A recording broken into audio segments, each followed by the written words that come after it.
Ħadd ma jafx sar mill-miljuni ta' euro li ddaħlu minn ċitazzjonijiet għal kontravenzjonijiet maħruġa mill-gwardjani lokali.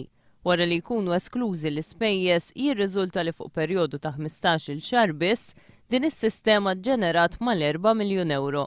Minkejja li suppost parti minn dawn il-flus jgħaddu għand il-kunsilli lokali rispettivi fejn tkun inħarġet iċ-ċitazzjoni, jirriżulta li l-kunsilli lokali mhuma qed jirċievu xejn minn dawn il-flus.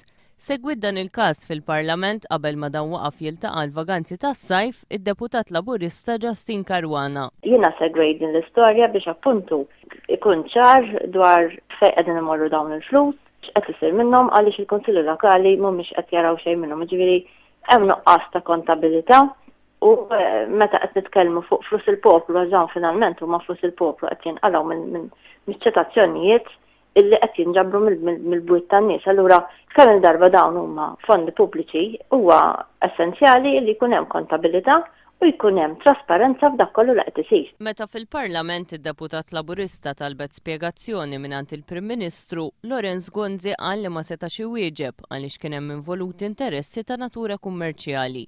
F'artiklu fil-ġurnal L-Orizzont ta' nhar l-Erbgħa l-mexxej Laburista Joseph Muscat qal li jinsab ix-xukjat bin-nuqqas ta' accountability dwar il-flus li ġejjin mis-sistema ta' ċitazzjonijiet tal-wardens.